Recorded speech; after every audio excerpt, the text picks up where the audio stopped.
যস্য প্রসাদাদে ভগবতে প্রসাদো যস্যা প্রসাদান্নগতি কুতয়োপি ধ্যায়োস্তুবং স্তস্য যশস্ত্রীষণ্ডং বন্দে গুরশ্রী চরণারবিন্দম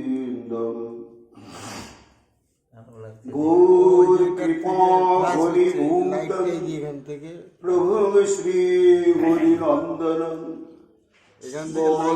জীবন সর্বস্ব ভক্ত্যা নৌমি পুনঃ পুনঃ রাধা কৃপা অলঙ্ঘ্য শ্রী গুরু দিন তারকং প্রভু শ্রী গৌর গোপালং ভক্ত্যা নৌমি পুনঃ পুনঃ আজানুলম্বিত ভুজ কনকাবদাত সংকীর্তনৈক পিতর কমলায়ুতাক্ষ বিশ্বম্ভর দ্বিজবল যুগধর্ম পালো বন্দে জগৎ প্রিয় কর করুণায় অবতার আনন্দ লীলাময় বিগ্রহায় হেমাদিপচ্ছবি সুন্দরায় তস্मै মহাপ্রেম রসপ্রদায় চৈতন্য চন্দ্রায় নব নমস্তে নিরানন্দমিদং সর্বং প্রেমানন্দস্ফুটিকৃতং যেন তং সততং বন্দে নিত্যানন্দ জগদ্গুরুং শ্রী অদ্বৈত নমস্তুভ্যং কলি জন কৃপানিধে গৌর প্রেম প্রদানায় শ্রী সীতাপতয়ে নমঃ লাদিনী স্বরূপায় গৌরাঙ্গ সুহৃদায় চ ভক্ত শক্তি প্রদানায় গদাধর নমস্তুতে প্রণমামি শ্রীবাসং তমাতং পণ্ডিতং মুদা শ্রীগৌরাঙ্গ কৃপাপাত্রং কীর্তনানন্দ মানসং গৌরী প্রেম প্রদাবৈব সর্বত্র সমদর্শিনে নারায়ণ সুতায় চ শ্রীমন্নরূহরয়ে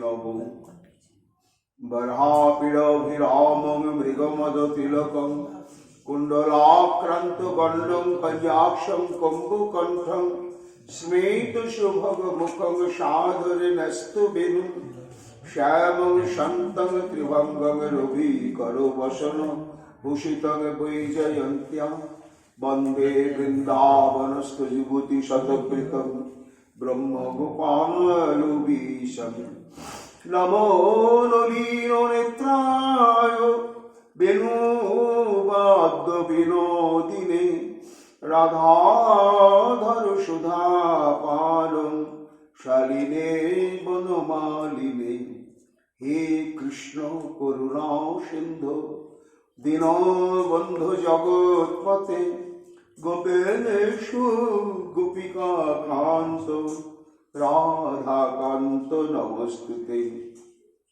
মুখং করোতি বাচালং পঙ্গুং লঙ্ঘয়তে গিরিং যৎ কৃপাতমহং বন্দে পরমানন্দ মাধবং তপ্ত কাঞ্চন গৌরাঙ্গী রাধে বৃন্দাবনেশ্বরী বৃষভানুসুতে দেবী তং নমামি হরিপ্রিয়ে মহাভাব স্বরূপতং কৃষ্ণ প্রিয়া বরেয়সী প্রেমী ভক্তি প্রদে দেবী রাধিকা তং নমাম্যহং বন্দে নন্দ ব্রজস্ত্রীণং পদোর্নো অভিঘ্নসো যশাং ঘুরি কথাদ্গীতং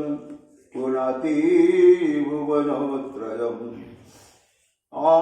আচতুর্বদন ব্রহ্মা দিবাহুর পরো হরি অভালো লোচন শম্ভুর ভগবান বদরায়ণী জং প্রবয়ন্তমনুপেতমপেতকৃত্যং দৈপায়ন বিরহ কাতরয়জুহাব পুত্রিতি তন্ময়া তয়া তরবয়োগিরে দুস্তং সর্বভূত হৃদয় মণিমানতস্মি তমাদিদেবম করুণানিধারম তমালবর্ণম সুহিতাবতারম अपारो संसारो समुद्र सेतुं भजामहे श्रीभागवत स्वरूपम् वंचाकल्पतरुभ्यश्च कृपा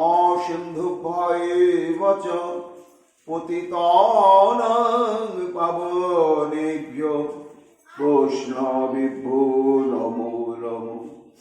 जय रूप सनातन भट्ट रघुनाथ श्रीजीव गोपाल भट्ट दास रघुनाथ भक्ति भरे बंदी छय गोसाईर चरण जहाँ हইতে বিঘ্ননাশ অভীষ্ট পূরণ।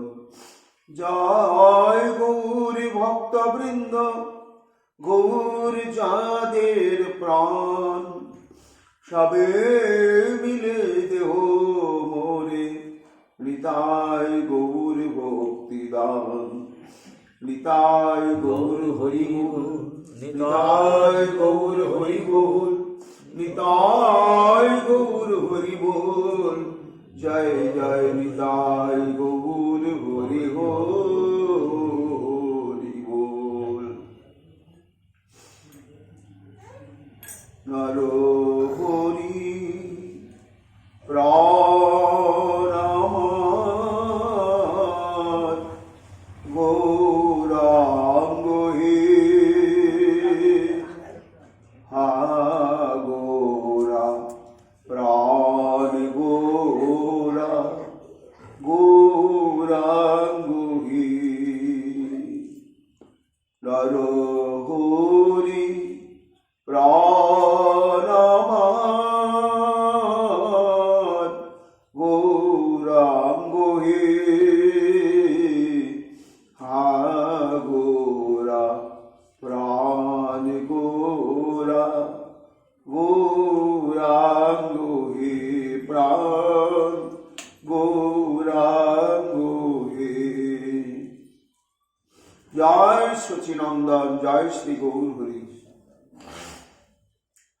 হেন মতে পুষ্প তুলি সর্বভক্তগণ পূজা করিবার সবে করিল গমন। কলিযুগ পাবন অবতার প্রেম পুরুষোত্তম ভগবান শ্রীকৃষ্ণ চৈতন্য মহাপ্রভুর অশেষ বিশেষ কৃপাভাজন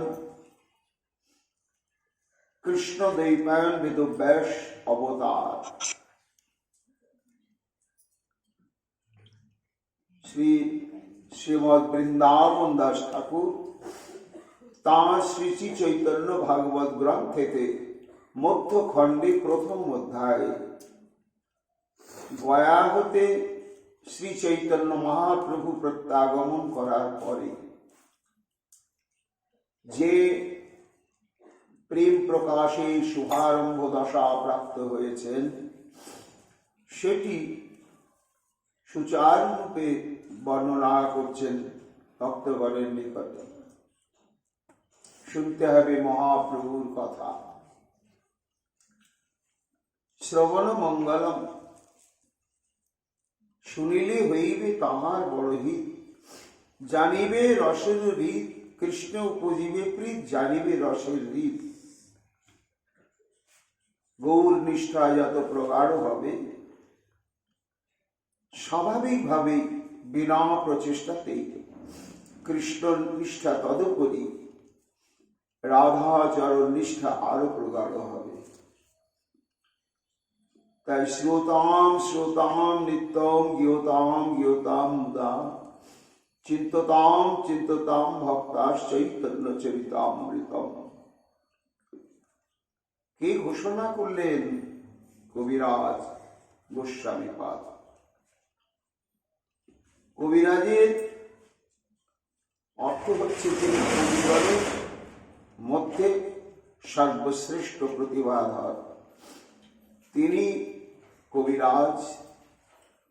আর কবিরাজ শব্দের আরো একটি প্রচলিত অর্থ হচ্ছে যারা চিকিৎসা করে থাকেন তাদেরকে কবিরাজ বলা হয়। কবিরাজ গোস্বামীপাদ দুই অর্থেই সার্থক। তিনি কবিকুল মুকুটমণি, কৃষ্ণ ভক্ত চূড়ামণি, আবার তিনি সুচিকিৎসকও বটে। রোগী কারা? না কলিহত জীব, ভব ব্যাধিতে আক্রান্ত কলিহত জীব, দুরারোগ্য এই ব্যাধিটা। এই ব্যাধির চিকিৎসা অনেক প্রকারে করা হয়েছে, কিন্তু এই ব্যাধিটি পরিপূর্ণভাবে আত্যন্তিকভাবে নিবৃত্তি লাভ করেনি। ব্যাধি নিরাময় হয়, আবার মাথা চাড়া দিয়ে ওঠে। তাই কবিরাজ গোস্বামী শেষ চিকিৎসায় এসে উপস্থিত হলেন।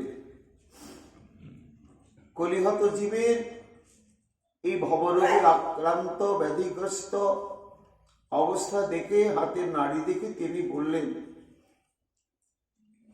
যে এর একটাই মহৌষধি, শ্রোতাম শ্রোতাম নিত্যম জ্ঞাতাম জ্ঞাতাম মুদা চিন্ততাম চিন্ততাম ভক্তাশ্চৈতন্য চরিতামৃতম। এই ভব ব্যাধি থেকে যদি নিষ্কৃতি পেতে চাও, তা হে কলিহত জীব, একটি ঔষধ, সেটি হচ্ছে শ্রীমন মহাপ্রভুকে অবলম্বন করা। সর্বান্তঃকরণে কিভাবে? শ্রোতাম শ্রোতাম নিত্যম, শুনতে হবে প্রতিদিন। অবাধ্য মন, অবিদ্যাগ্রস্ত মন প্রথমে রুচি পাবে না, ভালো লাগছে না, শুনবো না। না, মনকে শাসন করে সৎসঙ্গে বসে শুনতেই হবে। কেন না? ওই গৌর কথা শ্রবণের অরুচি ব্যাধিটা আবার ওই গৌর কথা শ্রবণ করতে করতেই দূরীভূত হবে।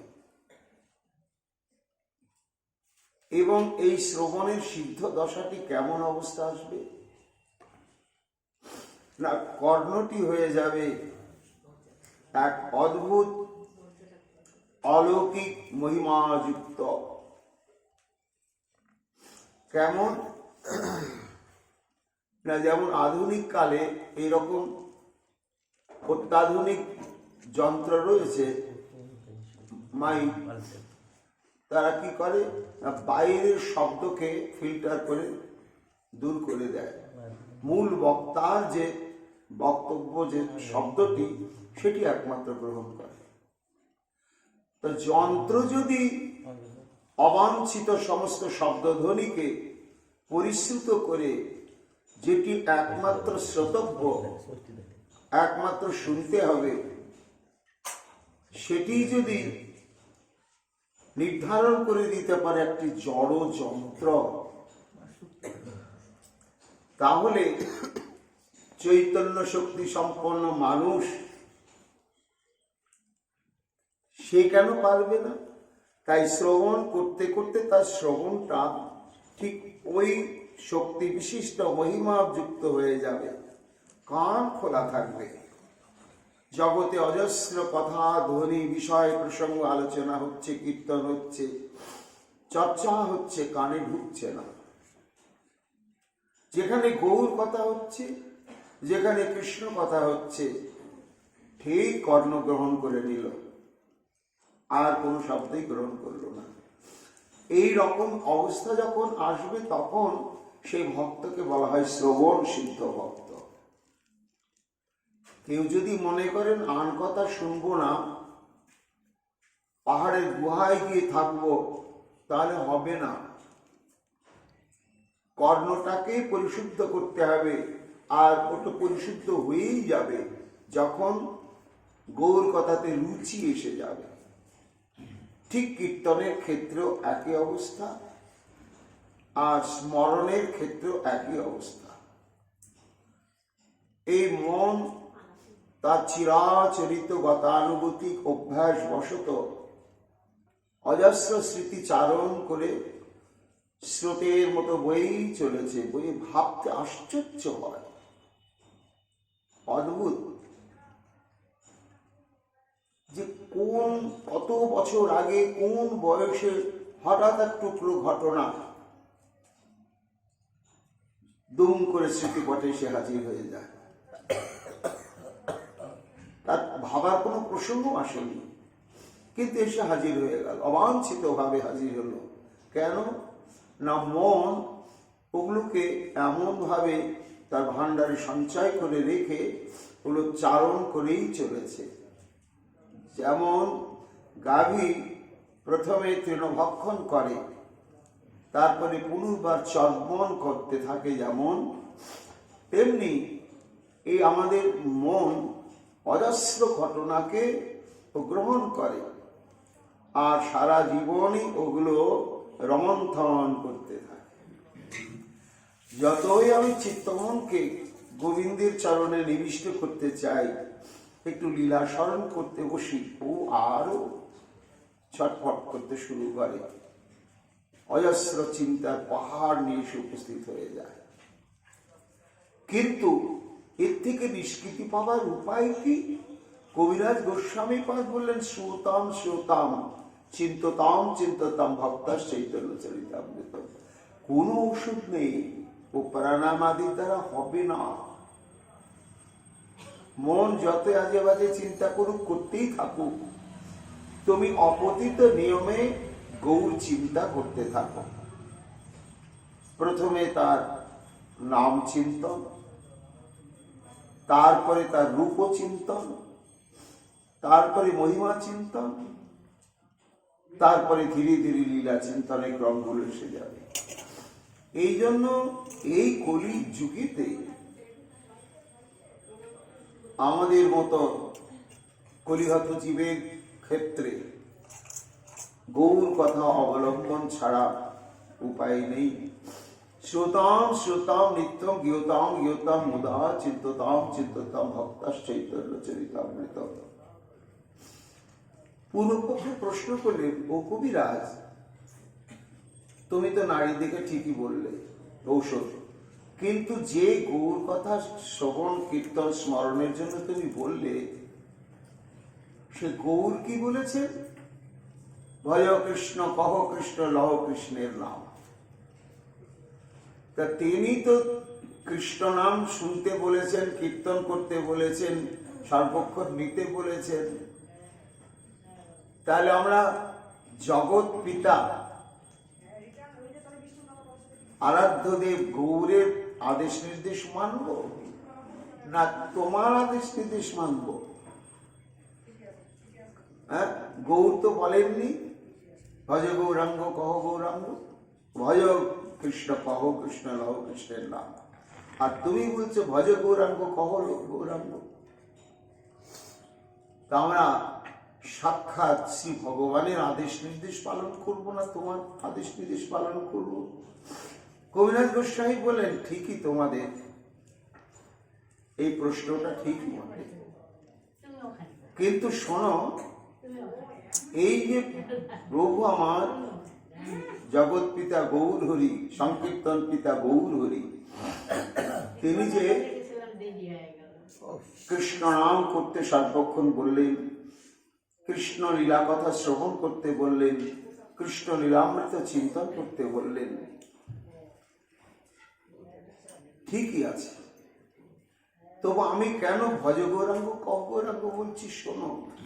সেটা বুঝতে গেলে একটা দৃষ্টান্ত অবতারণা করতে হবে। শোনো, একজন চরম পিতৃভক্ত সন্তান,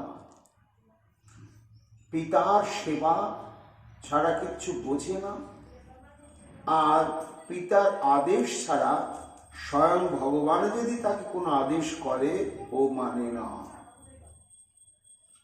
এত পিতৃবাক্যে তার শ্রদ্ধা, সুদৃঢ় বিশ্বাস,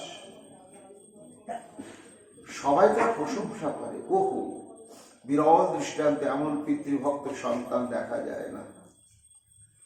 কিন্তু দৈবক্রমে সেই পিতৃভক্ত সন্তানটি ভয়ঙ্কর রোগাক্রান্ত হয়ে গেল। যখন রোগাক্রান্ত হয়ে গেল, পিতা বললেন, বৎস, তুমি তো ব্যাধিতে আক্রান্ত হয়েছ, যাও, অমুক ভালো চিকিৎসক আছে, তার কাছে তুমি যাও। এইবার চিকিৎসকের কাছে উপস্থিত হয়েছে।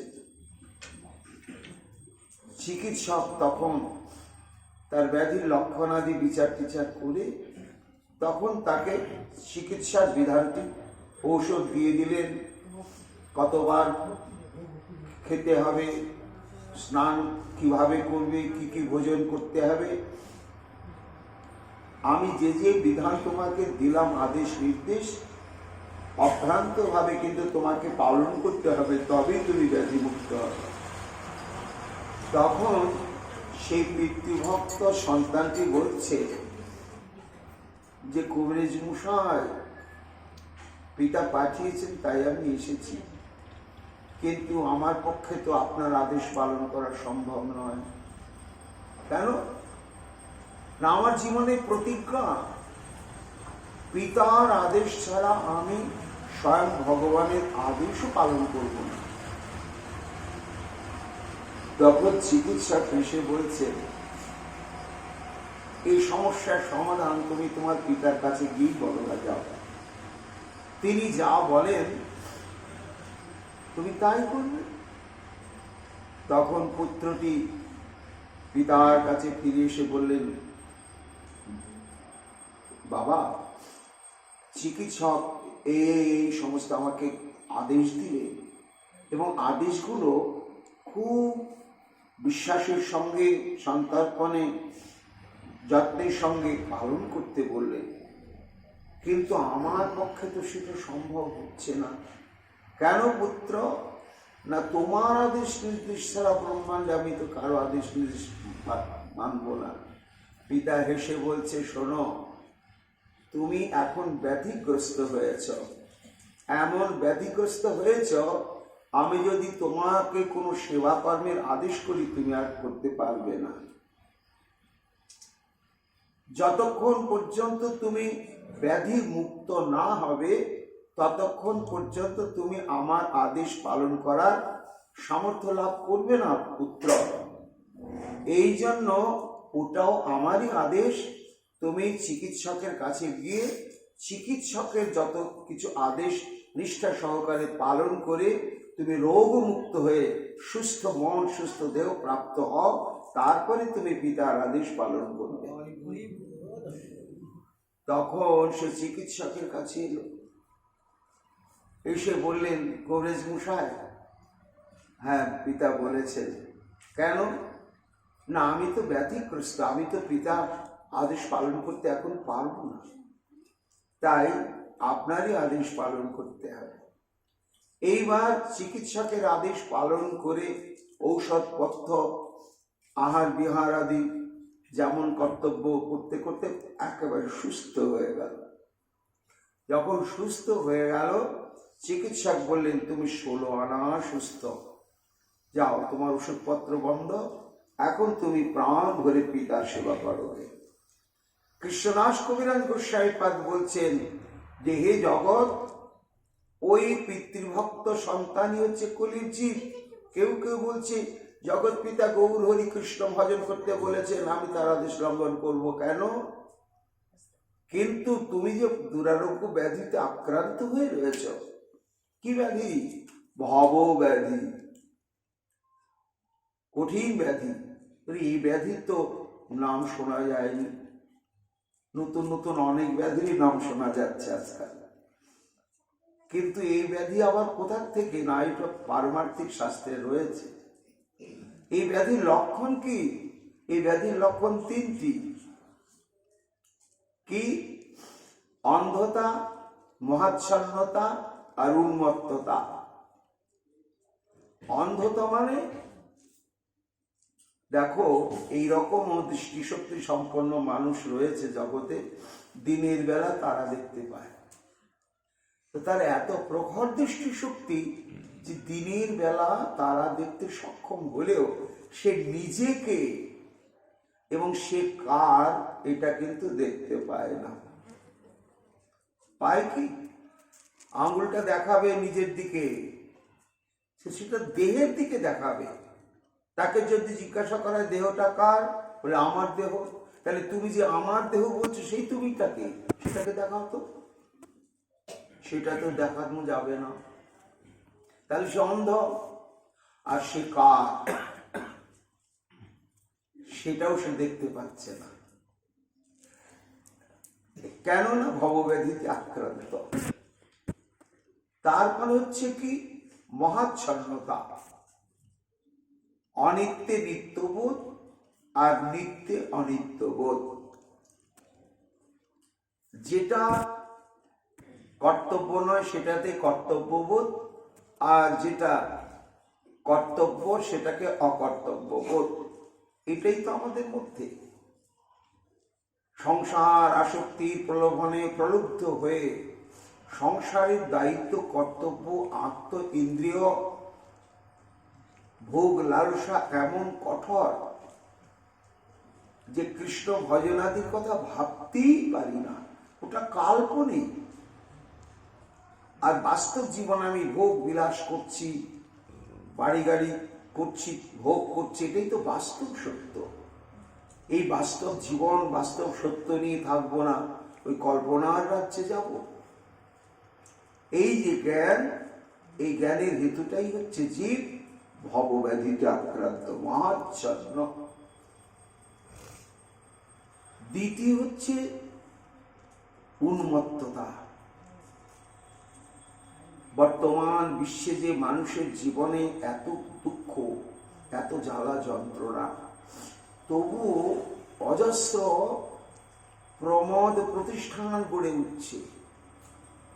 সেখানে আনন্দ স্ফূর্তি করবার জন্য অঢেল ব্যবস্থা, লক্ষ লক্ষ টাকা ব্যয় করে মানুষ কিছুক্ষণ সেখানে গিয়ে নাচছে, কিছুক্ষণ ভোগানন্দ অনুভব করছে।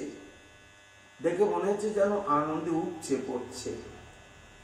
কিন্তু তারা জানে না যে এই আনন্দ, এই ভোগ সবই বৃথা এবং নরকের হেতু। তা যেমন প্রমত্ত ব্যক্তি শীত গ্রীষ্মে মান অপমানে আপন খেলে ধেই ধেই করে নাচে, তেমনি এই কলির জীব ভবব্যাধিতে আক্রান্ত হয়ে প্রমত্ত অবস্থায় তারা খেয়ে দেখে শুনে নিয়ে করে যত প্রকার সুখানুভূতি, আনন্দানুভূতি প্রাপ্তির সম্ভাবনা, তাই নিয়ে মেতে ধেই ধেই করে নাচছে। এই হচ্ছে তিনটি লক্ষণ ভবব্যাধি। তাই জগৎ পিতা শ্রীকৃষ্ণের আদেশ, শ্রী চৈতন্য মহাপ্রভুর আদেশ, কৃষ্ণ ভজন, কৃষ্ণ নাম। কিন্তু ব্যাধিগ্রস্ত শরীর সেটা তো সম্ভব নয়। তাই শরীর চিত্ত মনকে ব্যাধি থেকে মুক্ত করতে গেলে আমি কবিরাজ, চিকিৎসক, নাড়িটা দেখে বুঝতে পেরেছি। এখন তোমাদের এই মহৌষধি অবলম্বন করতে হবে। সেটি কি? ভজ গৌরাঙ্গ, কহ গৌরাঙ্গ, লহ গৌরাঙ্গের নাম। এছাড়া নান্য পন্থা বিদ্যাতে হবে না, আর কোনো বিকল্প পথ নেই। এটি হচ্ছে উপায়। শ্রোতাম শ্রোতাম নিত্যম গিয়তাম গিয়তাম মুদা চিন্ততাম চিন্ততাম ভক্তাস চৈতন্য চিন্তামৃতম। তা সেই গৌরলীলা শুনতে হবে আমাদের। প্রসঙ্গ হচ্ছে শ্রীবাস পণ্ডিতের গৃহের কুসুম উদ্যানে একটি সুবিস্তৃত কুন্দ বৃক্ষ। প্রতিদিন প্রত্যুষকালে ওই ফুল তোলাকে উদ্দেশ্য করে লক্ষ্য করে একটা ইষ্টগোষ্ঠী পরিবেশ সৃষ্টি হয়। সারা রাত্রি বা সারাদিন কে কতটুকু মনকে গোবিন্দের চরণে নিবিষ্ট করে রাখতে পেরেছিল, পারেনি, বারবার স্খলিত পতিত হয়েছে, কিংবা ভাগবতের কোন শ্লোকের কি রসাস্বাদন কে কেমন ভাবে করলো, নানা প্রসঙ্গ কুসুম তুলতে তুলতেই আস্বাদন হয়, ইষ্টপুষ্টি হয়। এই তো জগতের নিয়ম যে ভগবানের সমস্ত সেবা কর্ম যদি কৃষ্ণ প্রসঙ্গ সমন্বিত না হয় তাহলে সেটি ভগবানের সুখ উৎপাদন করে না। ওই যে কৃষ্ণ নাম করতে করতে ভাবতে ভাবতে যে কুসুম চয়ন, সেই কুসুমটি ভক্তের হৃদয় নিরানো প্রেম মাখা হয়ে যায়, আর তাতেই ভগবানের চরমতম প্রসন্নতা লাভ হয়। সেখানেই আলোচনা হলো মহাপ্রভু গয়া থেকে ফেরার পরে এক অদৃষ্ট অশ্রিত পূর্ব ভাবনমাদে বিভল অবস্থা প্রাপ্ত হয়েছেন, এবং এই অবস্থাটি তিনি কেন হয়েছেন এই নিগুড় সংবাদটি তিনি অত্যন্ত যারা অন্তরঙ্গজন তাদের কাছে ব্যক্ত করবেন আগামীকাল শুক্লাম্বর ব্রহ্মচারীর গৃহে। আপামর জনসাধারণের প্রবেশ বা গমন নিষেধ, একমাত্র অন্তরঙ্গ জনই সেখানে যেতে পারবে। এই সংবাদটি ওই ফুল তোলার ছলে যারা সেখানে উপস্থিত হয়েছিলেন সবাই যারা জানি হয়ে গেল। গদাধর পণ্ডিত সে খবরটি জানলেন। বৃন্দাবন দাস ঠাকুর বলছেন, যদিও সরাসরি গদাধর পণ্ডিত গয়া থেকে মহাপ্রভু ফেরার পরে এই দশা প্রাপ্ত হওয়ার সম্মুখে যাননি, এবং গদাধর পণ্ডিতের প্রতি মহাপ্রভুরও কোনো নির্দেশ নেই যে শুক্লাম্বরের গৃহে তুমি যাবে, কিন্তু তবুও কৌতূহল সম্বরণ করতে পারলে না। শুনিয়া এসব কথা প্রভু গদাধর শুক্লাম্বর গৃহপতি চলিলা সত্তর। কি আখ্যান কৃষ্ণের কহে শুনি গিয়া থাকিলেন শুক্লাম্বর গৃহে লুকাইয়া। আমার গৌর নাগর কি গুচ্ছ কথা, কি রহস্য কথা প্রকাশ করবেন কে জানে, শুনতে তো হবে আমাকে।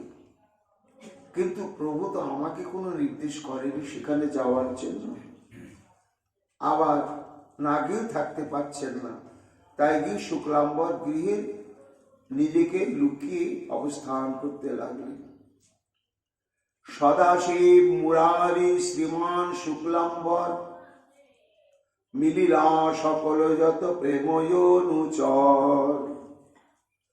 হেন ওই সময়ে বিশ্বম্ভর দ্বিজরাজ আসিয়া মিলিলা যথা বৈষ্ণব সমাজ।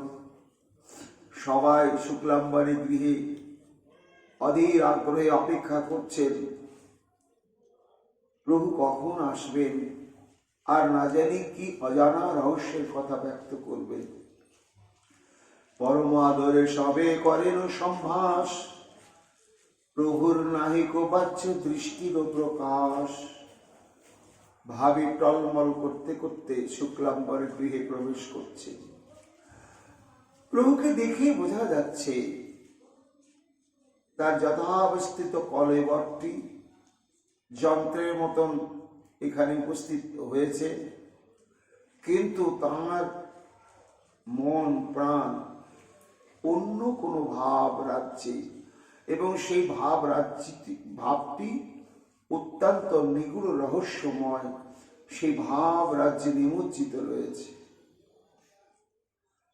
দেখিলেন মাত্র প্রভু ভাগবত গণ, পড়িতে লাগিলা শ্লোক ভক্তির লক্ষণ।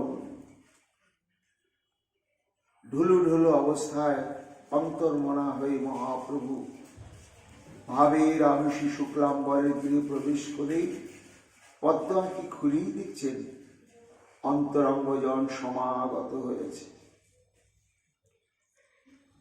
আর দর্শন করার সঙ্গে সঙ্গেই মহাপ্রভু উদ্দীপন হয়ে গেল। শ্রীমদ্ ভাগবত, কর্ণামৃত প্রমুখ গ্রন্থের প্রেমোদ্দীপক, ভক্তি উদ্দীপক সমস্ত শ্লোক সমূহ আবেশে পড়তে শুরু করলেন।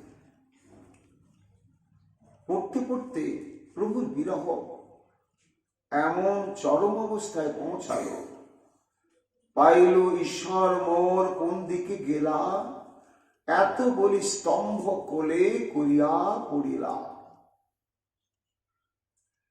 প্রভু যেন শ্রীকৃষ্ণের পশ্চাতে পশ্চাতে আসছিলেন এবং পরমানন্দে, ওই তো আমার প্রাণনাথ প্রাণবল্লভ, নিজেকে কোনো গোপীর অভিমান কিংবা ভক্ত অভিমান কিংবা সাক্ষাৎ মহাভাব স্বরূপিণী শ্রীমতী রাধারানীর এই অভিমান পোষণ করে শ্রী গোবিন্দের পশ্চাতে তিনি যেন আসছেন, অনুভব করছেন গোবিন্দের নূপুরধ্বনি, আবার তার অঙ্গ সুগন্ধ, কখনো কখনো বংশী বাদন করছেন, সেই বংশীর ধ্বনি প্রত্যক্ষ অনুভব করতে করতে সেই সমস্ত মাধুর্যের চিন্ময় রস, ওই যে অঙ্গগন্ধ আস্বাদন করতে করতে আসছেন মহাপ্রভু।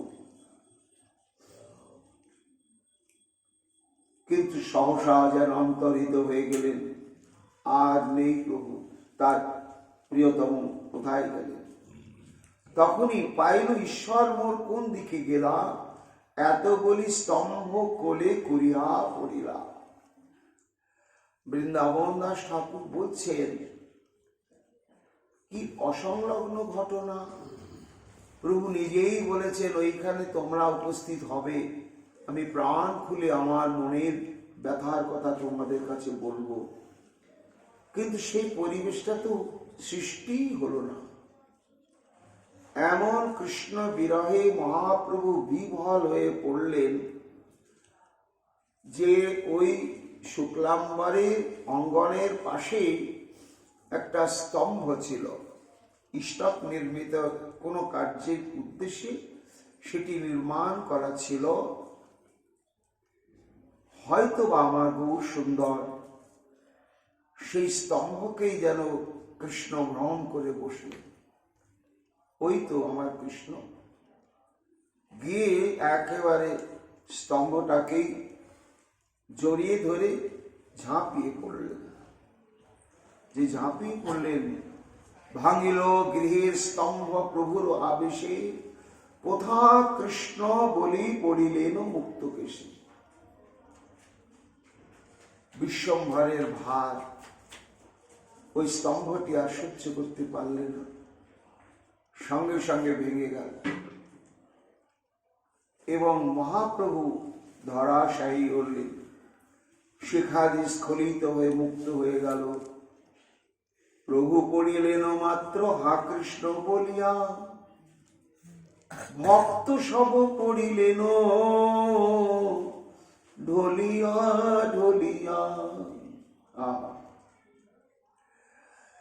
জড় জগতে দেখা যায় তার যন্ত্র 10-20টা বা 100টা তার যন্ত্র যদি একই স্বরগ্রামে বাঁধা থাকে, হয়তো তানপুরায় 10-12টা তানপুরা রাখা আছে, একই স্বরগ্রামে প্রত্যেকের তারকে বাঁধা আছে। তাই তো বাস্তব সত্য, একটা তানপুরার তারকে যদি ঝঙ্কৃত করা হয়, তা যেহেতু একই স্বরগ্রামে বাঁধা আছে, অল্প মাত্রা হলেও প্রত্যেকটি তালপুরাতে সে ঝঙ্কার ধ্বনি গিয়ে কম্পন সৃষ্টি করে, তার থেকে মৃদু ধ্বনি বেরোয়। এর কারণ কি না, একই স্বরগ্রামে বাঁধা আছে বলে। ঠিক তেমনি আজকে শুক্লাম্বর ব্রহ্মচারী গৃহে যারা সমাগত হয়েছেন, তাদের হৃদয়, তাদের মন আর আমার মহাপ্রভুর হৃদয় আর মহাপ্রভুর মন এক সূত্রে বাঁধা পড়েছে। আর এইভাবে যাদের মন প্রাণ এক সূত্রে বাঁধা পড়েছে, আজকে তারাই এখানে এসে সমাগত হয়েছে। আর বিজাতীয় কোনো ভক্ত এখানে সমাগত হননি। এইবার বৃন্দাবন দাস ঠাকুর বলছেন যে মহাপ্রভু যখন কৃষ্ণ বিরহ উন্মাদটি চরম অবস্থায় প্রকাশ পেল, হা কৃষ্ণ হা কৃষ্ণ উচ্চ নাদে ক্রন্দন করতে করতে যখন মূর্ছা প্রায় ধরাতলে পড়ে গেলেন, সেই ঝঙ্কার প্রভাব যেহেতু সবার চিত্ত মন প্রাণ গৌরগত, অতীব অন্তরঙ্গজন্ত, সবার হৃদয় তন্ত্রীকে কম্পিত করে দিলে, স্পন্দিত করে দিলে। প্রভু কাউকে বললেন না তোমরাও কাঁদো, তোমরা আমার মতো ছটফট করো, তোমরা আমার মতো ঢলে পড়ো, বলার কোনো অপেক্ষা থাকলো না। তারা নিজেরাও বুঝতে পারছে না যে আমরাও আর নিজেদের ভারসাম্য রাখতে পারছি না। তাদের প্রত্যেকের নয়নে অশ্রু, তারাও যেন কৃষ্ণ বিরহ সমুদ্রে নিমজ্জিত হয়ে তারাও হা কৃষ্ণ বলে আর্তনাদ করতে লাগলেন। এদিকে গৃহের ভেতরে মূর্ছা গেলা গদাধর, কেবা কোন দিকে পড়ে নাহি পরাপর। আজকে আমার গৌর কি রহস্য কথা ব্যক্ত করবে, সরাসরি আমাকে সেখানে আমন্ত্রণ করা হয়নি, কিন্তু আমি তো কৌতূহল থামতে পারছি না, তাই গোপনে ছিলেন। কিন্তু যখন মহাপ্রভুর এই অবস্থাটি প্রাপ্ত হলো এবং তার প্রভাব সমস্ত ভক্তমণ্ডলীর উপরে বিস্তার করলো, তখন লুকিয়ে থাকা অবস্থাতে গদাধর পণ্ডিত হা কৃষ্ণ বলতে বলতে মূর্ছা যেতে শুরু করলেন। শেষে সবাই ভারসাম্য হারিয়ে পড়ে ফেলল। কে কোথায় কেমন ভাবে স্খলিত পতিত হচ্ছে, কারো কোনো দিকবিদিক জ্ঞান বা বোধ নেই। সবেই হইলা প্রেমে আনন্দে মূর্ছিত, হাসেন জাহ্নবী দেবী হইয়া বিস্মিত। ভাবময় দৃষ্টিতে স্ফূর্তিতে বৃন্দাবন দাস ঠাকুর, ব্যাসাবতার বৃন্দাবন, তিনি স্ফূর্তিতে কৃষ্ণ লীলারস আস্বাদন করেছেন। কিন্তু সেই আস্বাদনের চাইতো চরম চরম নিগুড় আস্বাদ্য হচ্ছে এই গৌর লীলারস আস্বাদন। তিনি দেখছেন হাসিল জাহ্নবী দেবী দেখিয়া বিস্মিত। জাহ্নবী মানে গঙ্গা দেবী। গঙ্গা দেবীকে যখন ভগীরথ নিয়ে আসছিলেন সেই গঙ্গা সাগরের পথে, এক সময় রাজর্ষি জহ্নু, তিনি একদিকে যেমন বিশাল রাজা ছিলেন, আবার তিনি ঋষিও ছিলেন। তিনি নির্দিষ্ট সময়ে উপাসনা করতেন, একটা নির্জন স্থানে বসে জপ ধ্যান করতেন। দৈবক্রমে সেই দিক দিয়েই ভগীরথ শঙ্খ বাজিয়ে মাকে নিয়ে যাচ্ছিলেন, আর আনন্দে মা সব কুল প্লাবিত করতে করতে কুলুকুলু টানে এগিয়ে যাচ্ছিলেন। সহসা জন্যমণির উপাসনার সামগ্রীগুলো ভেসে গেল। তার তপস্যা শক্তি ছিল, তিনি দেখছেন পারে এখানে তো কোনো স্রোতবতী নদী নেই, এ কি হলো? হঠাৎ থেকে এই নদীটি উদ্ভব হয়ে আমার সব ভাসিয়ে নিয়ে গেল, এত বড় স্পর্ধা। সঙ্গে সঙ্গে এমনি করে ধরলেন, গন্ডুসে ধরে নিয়ে একেবারে পান করে দিলেন। জন্যমণির উদারে প্রবেশ করলেন গঙ্গা দেবী। এদিকে শঙ্খ বাজাতে বাজাতে কিছু দূর এগিয়ে যেতে যেতে আর সেই গঙ্গা দেবীর গমন ভঙ্গিমার যে কুলুকুলু তানধ্বনি আর শুনতে পাচ্ছে না। ভগীরথ কি হলো? পেছনে তাকিয়ে দেখছে মা নেই। কাঁদতে লাগলেন, মা মা তুমি কোথায় অন্তর্ধান করলে? মা, আমার কি অপরাধ হলো? এত দূর তোমাকে নিয়ে এসে তুমি এখানে অন্তর্ধান করলে? তখন জন্যমণির উদরের মধ্য থেকে মা বলছে, বৎস ভগীরথ, এই দেখো আমারই একটু প্রকল্পতার জন্য এই রাজস্বীর জন্য আমাকে পান করে নিয়েছে, আমি এখন তার উদরের মধ্যে রয়েছি। ভগীরথ ভাবলেন সর্বনাশ। ফিরে এসে তখন মণিকে স্তুতি করতে শুরু করলেন, হে মুনিবর, এই সাধারণ জল নয়, সাধারণ নদী নয়, সাক্ষাৎ শ্রী ভগবানের চরণামৃত ধারা। এই সমগ্র ভারতবর্ষ বিশ্বকে পাপ মুক্ত করবার জন্যই প্রবাহিতা হয়ে অগ্রসর হচ্ছিলেন। তুমি পান করে নিলে। সমস্ত বৃত্তান্ত জানতে পেরে জন্যমণি ভাবছে, তাহলে কি হবে? আমি যদি উদ্গার করে দিই তাহলে তো সেটা উচ্ছিষ্ট হয়ে যাবে। আমি যদি নিম্ন অঙ্গের দ্বারে বের করে দিই তা অপবিত্র হবে, কিন্তু বের করতেই হবে। তো নামও তার জন্যমণি, রাজস্বী জন্য। আর তিনি তার জানুকে বিদীর্ণ করে পথ করে দিয়ে মাকে স্তুতি করে ক্ষমা চেয়ে নিয়ে বললেন, মা তুমি এই পথ দিয়ে পুনর্বার বহির্গত হয়ে যাও। তার জন্যমণির জানু প্রদেশ বিদীর্ণ করে মা আবার বহির্গতা হলেন বলে তার নাম হলো জাহ্নবী।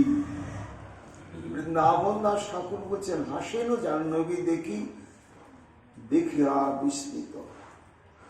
কেন হাসছেন? আনন্দে। এই হাসিটা জাহ্নবী দেবীরও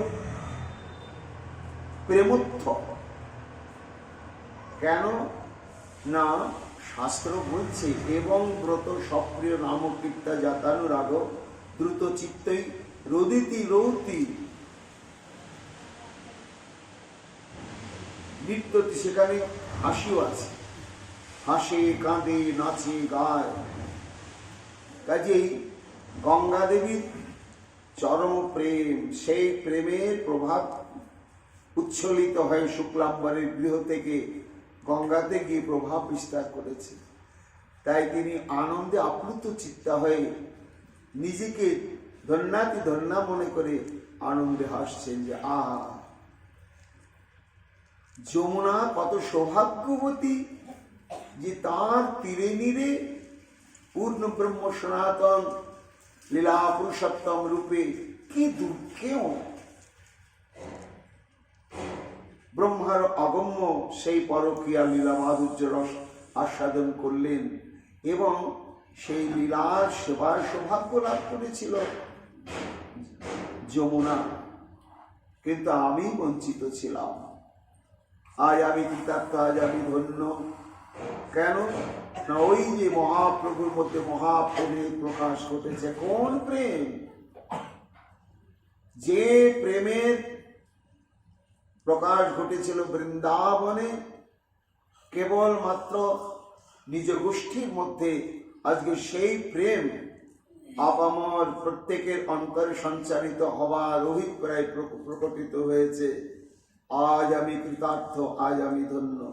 তাই হাসিন জাহ্নবী দেবী দেখিয়া বিস্মৃত।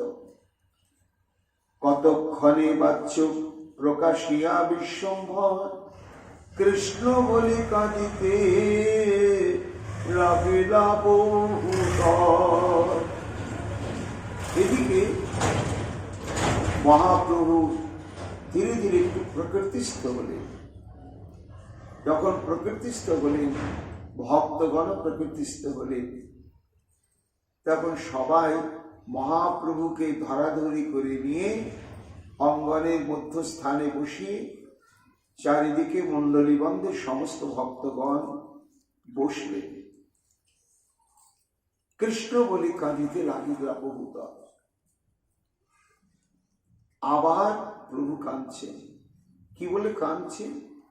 কৃষ্ণরে প্রভুরে মোর কোন দিকে গেলা, এত বলি প্রভু পুনঃ ভূমিতে পড়িলা।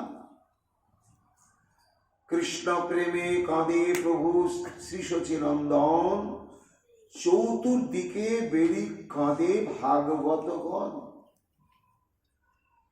আবার সেই ক্রন্দনের রোল উঠল আবার। তবে এবার সবাই বসে বসে ব্যাকুল অন্তরে ক্রন্দন করছেন, প্রেম ও ক্রন্দন। যখন সবাই ক্রন্দন করতে শুরু করলেন, তখন মহাপ্রভুর প্রেমাবেগটি আবার ভয়ঙ্কর ভাবে উচ্ছ্বসিত হয়ে উঠল, আর তিনি নিজেকে সামলাতে পারলেন না। আছাড়ে সমুচ্চয় নাহি কুশি অঙ্গে, না জানে ঠাকুর কিছু নিজ প্রেম রঙ্গে।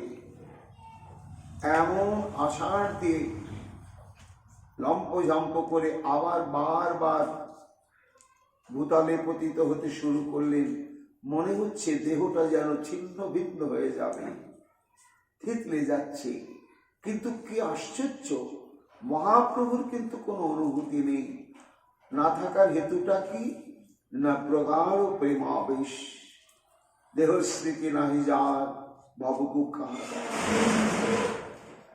উঠিল পরমানন্দ কৃষ্ণের ক্রন্দন, প্রেমময় হইল শুক্লাম বরের ভবন।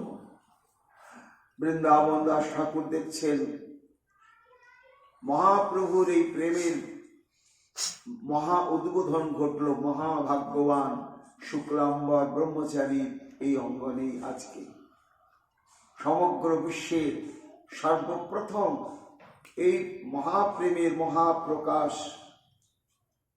তার পীঠস্থানই হল শুক্লাম্বরের এই গৃহাঙ্গনটি। স্থির হইয়া ক্ষণেক বসিলা বিশ্বম্ভর, তথাপি আনন্দ ধারা বহে নিরন্তর। আবার ধীরে ধীরে একটু প্রকৃতিস্থ হয়েছেন, কিন্তু তখনও ফুপিয়ে ফুপিয়ে ঘুমে ঘুমে কাঁদছে। হঠাৎ মহাপ্রভুর সম্মুখে যারা রয়েছেন, প্রভু তাদেরকে অনুভব করছেন, তারা ক্রন্দন করছেন, সেটাও প্রভু অনুভব করছেন। কিন্তু আমাকে ঘিরে যারা অবস্থান করছে, তাদের ক্রন্দন ধ্বনি ছাড়া অদৃশ্য স্থান থেকে ক্রন্দনের ধ্বনি আসছে। এখানে তাহলে আরো কেউ আছে নাকি? কে কাঁদে?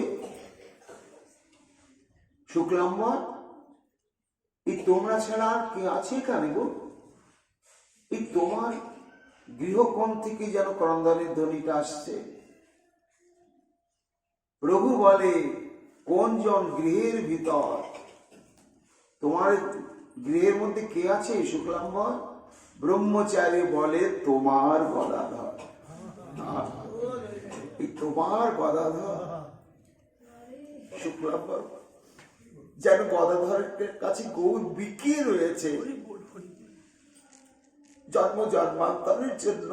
এই তোমার গদাধর এই সম্বন্ধের মধ্য দিয়ে সেটি অভিব্যক্ত হল যে তুমি যেন আর কারো নয়,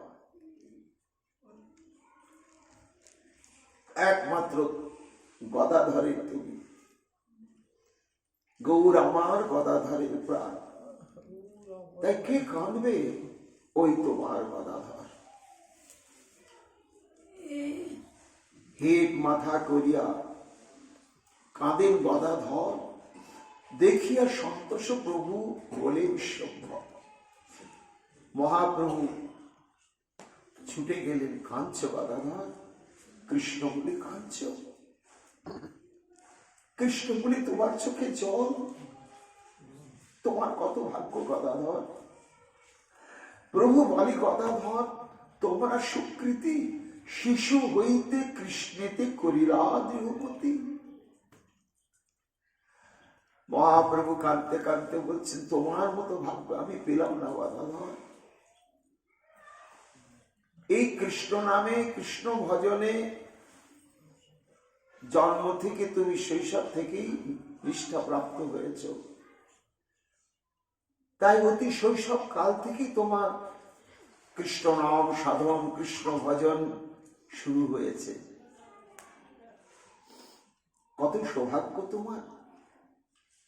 এটি তো প্রকৃত কর্তব্য। কুমারং আচরিত প্রাজ্ঞ ধর্মান ভাগবতী আমি। শৈশব থেকেই কৃষ্ণানুশীলন শুরু করা কর্তব্য। সেটি হয় যথার্থ দীর্ঘস্থায়ী। তাই তোমরা সুকৃতি, এই অল্প বয়সে যারা এইভাবে কৃষ্ণ নাম সাধন শুরু করেছ, কৃষ্ণ ভজন শুরু করেছ, প্রত্যেকে তোমরা মহা সুকৃতিবান। শিশু হইতে কৃষ্ণেতি করিলা দৃঢ়পতি। কিন্তু হায় গদাধর, আমার সে হেন জন্ম গেলা বৃথা রসে, পাইলু অমূল্য নিধি গেলা দিন দোষে। আমি কিন্তু শৈশবে বিদ্যা রসে প্রমত্ত ছিলাম।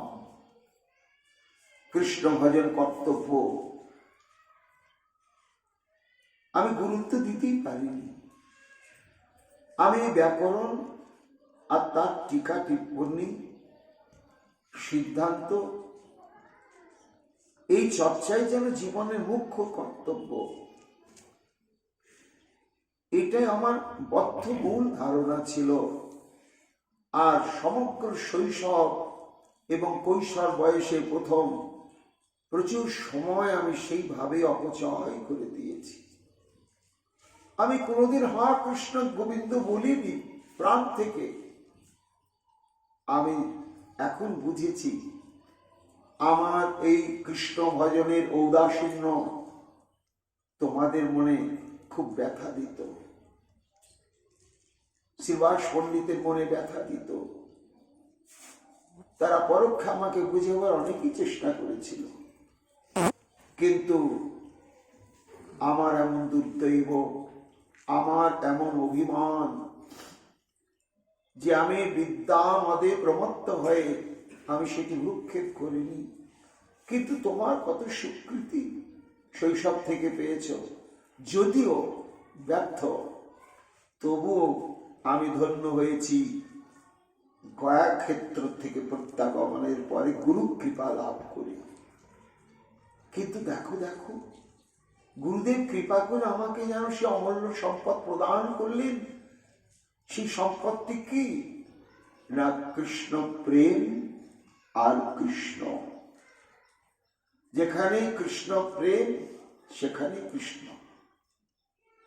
তাই কৃষ্ণ প্রেমের সঙ্গে সঙ্গে আমি কৃষ্ণই পেয়ে গেলাম। গুরুদেব আমাকে মহা সম্পদ প্রদান করলেন। গদাধর, আমি যেদিকে তাকাই দেখি যেন সেই শ্যামল সুন্দর কিরূপ হেরে নৌ মধুর মুরতি পিরিতি রসের স্বাদ আমারই দেখো হারিয়ে গেল। আমার কাছে থাকবে কেন বলো? এত বলি ভূমিতে পড়িলা বিশ্বম্ভর, ধুলায় লোটায় সর্ব শিল্প কলেবর।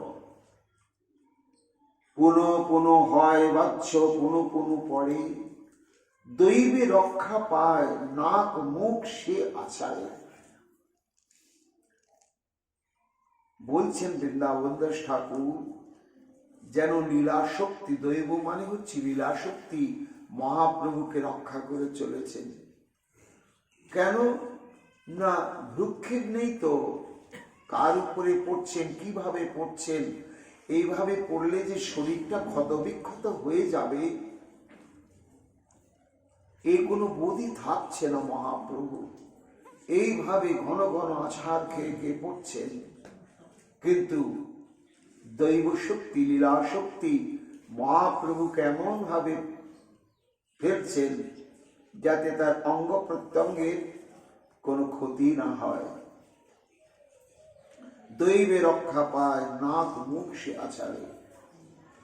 মেলিতে না পারে দুই চক্ষু প্রেম জলে, সবে মাত্র কৃষ্ণ কৃষ্ণ শ্রীবদনে বলে। ধরিয়া সবার গলা কাঁদে বিশ্বম্ভর, কোথা কৃষ্ণ বন্ধু সব বলো সত্য। কৃষ্ণ কাঙাল, সবার হাত ধরে কাঁদছেন, আমাকে কৃষ্ণ সম্পদ দাও, কৃষ্ণ ধন দিয়ে আমাকে তোমরা আমার প্রাণটা রক্ষা করো। প্রভুর দেখে আরতি কাঁদে ভক্তগণ, কারো মুখে আর কিছু নাশ করে বচন। সবাই কেঁদেই চলেছেন, কিন্তু কোনো সান্ত্বনা বাক্য। এবং প্রভু এই দশাটি কেন এমন হলো, এই তো ব্যবধান। গয়া যাওয়ার আগেই এমনটি ছিলেন না। তখন আমরা দেখেছি বিদ্যা গর্বে গর্বিত মহাবৌদ্ধত্ব নিমাই পণ্ডিত, হ্যাঁ, সে শুদ্ধ সাত্বিক বটে, কিন্তু তখনও প্রেম সম্পদের প্রকাশ তার মধ্যে নেই। আর সেই উদ্ধত নিমাই এই দশা, বাক্য স্ফূর্তি হচ্ছে না কারো বদনে। প্রভু বলে মোর দুঃখ করহ খণ্ডন, আনি দেহ মোরে নন্দ গোপের নন্দন। বৃন্দাবন দাস ঠাকুর বলছেন, মহাপ্রভু যে এসেছেন কেবল কৈছন তোয়া প্রেমা, কৈছন মধুরিমা, কৈছন সুখে তুহ ভোর, এই দিনও বাঞ্ছিত ধন ব্রজে নহিল পূরণ, না পাল তচু কচু বোর। এই তিন বাঞ্ছা পূরণের জন্যই কি না, তার অন্তরালে আরো সূক্ষ্ম সূক্ষ্ম সমস্ত বাঞ্ছা রয়েছে। তার মধ্যে একটি বাঞ্ছা হচ্ছে কি, সাধক ভক্তের সাধন ক্রম জাত যে ভাব, যে রস, যে প্রেম, তার সাধন নিত্য সিদ্ধ প্রেম। এবার যখন কোন বহির্মুখ জীব হরিকথা শুনতে শুনতে শুনতে শুনতে শ্রদ্ধা জাগে, প্রয়োজন বোধ হয় জীবনে যে আমার জন্মলাভের উদ্দেশ্য কৃষ্ণানুশীলনের জন্য, আদৌ শ্রদ্ধা তত সাধু সঙ্গ ভজন ক্রিয়া। তারপরে সে আরো কি শ্রবণ করে, সাধ্য সাধন তত্ত্ব। সেই সাধ্য সাধন তত্ত্বকে অনুশীলন করতে গেলে গুরু পদাশ্রয় অপেক্ষা রয়েছে। গুরু কি করে চিনব, সেটাও সাধুমুখে ভাগবতী কথা শুনতে শুনতে প্রকৃত গুরুর লক্ষণগুলো জানতে পারা যায়, এবং সেই লক্ষণ বিচারে সদ্গুরু প্রাপ্ত হয়ে ভজন ক্রিয়া, তারপরে অনর্থনিবৃত্তি, তারপরে নিষ্ঠা, তারপরে রুচি, তারপরে আসক্তি, তারপরে রতি। এই যে সাধক ভক্তের শ্রদ্ধা স্তর থেকে রতি স্তর পর্যন্ত এই যে ক্রমস্তর, এই প্রত্যেকটি ক্রমস্তরের মধ্যেই আস্বাদন রয়েছে। তিনি তো ভগবান, তিনি তো আরাধক না, তিনি তো আরাধ্য। কিন্তু দেখেছেন যখন জাতশ্রদ্ধ ভক্ত, কোন ভক্ত সবে মাত্র শ্রদ্ধা লাভ করেছে, তা শ্রদ্ধা মানে কি? শ্রদ্ধা শব্দে বিশ্বাস করে সুদৃঢ় নিশ্চয়। এই নামেতে ঈশ্বরেতে, শ্রীকৃষ্ণেতে, তার ভজনেতে অভ্রান্ত বিশ্বাস স্থাপন হয়েছে, এর নাম শ্রদ্ধা। তা যখন বিশ্বাস স্থাপন হয় তখন সে ভক্তের কি ধরনের সুখ হয় সেটা তো আমার জানা নেই। তা আমি যদি ওই রকম জাতশ্রদ্ধ ভক্তের দশা প্রাপ্ত হই তাহলে ওটা আমি আস্বাদন করতে পারবো। আচ্ছা, তারপরে সেই ভক্ত যখন গুরু পদাশ্রয় করে, তা গুরুকে প্রাপ্ত হওয়ার পরে সে নিজেকে কেমন কৃতকৃতার্থ মনে করে এবং তার জীবনের কেমন পরিবর্তন সাধন হয়, ওটাও তো একটা রস।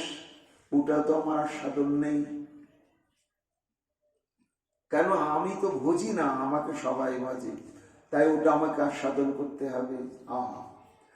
তারপরে যখন অনর্থ নিবৃত্তি হয়ে নিষ্ঠা গাঢ় হলো, এই নিষ্ঠা দশা প্রাপ্ত হলে ভক্তের কতগুলো লক্ষণ প্রকাশ পায় এবং সেই স্তরেও ভক্তের এক প্রকার সুখানুভূতি আস্বাদন হতে থাকে। এটিও মহাপ্রভুর অন্তঃকরণে লালসা জানবার জন্য। তারপরে রুচি, তারপরে আসক্তি, তারপরে যখন সাধক ভক্ত রতি স্তরে গিয়ে পৌঁছায়, প্রেম প্রাপ্ত হয়, তখন তার কি অবস্থা হয়। এই সাধক জীবনের প্রত্যেকটি সাধন দশার প্রত্যেকটি ক্রমস্তরেতে যে উৎকর্ষময় ভজনজাত রস আস্বাদনের আস্বাদ্য বস্তু রয়েছে, আজকে মহাপ্রভু যেন ঠিক সাধক ভক্তের ন্যায় ক্রমস্তর ধরে আস্বাদনের স্তরে পৌঁছে গিয়ে সেই রতি দশা প্রাপ্ত হয়েছেন। আর সেই রতির প্রগাঢ় অবস্থায় হচ্ছে প্রেম। আর প্রেমের বৈশিষ্ট্য কি না, প্রেম যত যত গাঢ় হবে তত তত তার কি হবে, দৈন্য হাহাকার বাড়তেই থাকবে। প্রেমের স্বভাব যাহা, প্রেমের সম্বন্ধ সেই জানে, কৃষ্ণে মোর নাহি ভক্তিগন্ধ। আজকে মহাপ্রভু যেন সেই সাধক দশা, সেই সমস্ত অবস্থায় অশেষ বিশেষে আস্বাদন করছেন নিজের জীবন দিয়ে এবং অন্তরঙ্গজনকেও আস্বাদন করাচ্ছেন। বৃন্দাবন দাস ঠাকুর সেটি বলছেন সবার হাতে ধরে ধরে কাঁদতে কাঁদতে, অনিদেহ মরে নন্দ গোপের নন্দন। কোথায় আমার সেই প্রাণনাথ প্রাণবল্লভ? আমি যেন মেন, সে যেন জল। জল ছাড়া কি মেন বাঁচে? তোমরা এনে দাও, তোমরা এনে দাও। এত বলি শ্বাস ছাড়ে কোনো কোনো কাঁদে, লোটায় ভূমিতে কেশ তাহা নাহি বাঁধে। এই সুখে সর্বদিন গেল ক্ষণ প্রায়, কথঞ্চিৎ সভা প্রতি হইলা বিদায়। বৃন্দাবন দাস ঠাকুর বলছেন সারাটা দিন এইভাবেই অতিবাহিত হলো, প্রেম রস আস্বাদনে বিহ্বল। কারো কোনো ক্ষুধা পিপাসা, সংসারের বিভিন্ন অবশ্য দায়িত্ব কর্তব্য পালনের প্রয়োজন বোধ কিচ্ছু দেখা দিল না। যেন মুহূর্তের মধ্যেই দিনটা একটা মুহূর্তের মতনই যেন অতিবাহিত শেষ হয়ে গেল। সন্ধ্যা সমাগত হয়ে এলো, কথঞ্চিত সভাপ্রতি হইলা বিদায়। বৃন্দাবন দাস ঠাকুর বলছেন মহাপ্রভু প্রকৃতিস্থ হলেন, হয়ে সবাইকে বিদায় দিলেন। বিদায় দিয়ে এবার নিজেও তিনি আপন গৃহে ফিরে চললেন। এইবার ফিরে যাওয়ার পরে আবার কি অদ্ভুত অদ্ভুত বিকার ভাবের আবেশ প্রকাশ পেল মহাপ্রভুর কৃপা। আগামীকাল আমরা শ্রবণ কীর্তন করব। এখনকার মতো গৌর কথা আমাদের এখানে বিশ্রাম লাভ করছে। নিতাই গৌর হরি বল, নিতাই গৌর হরি বল। জয় জয়।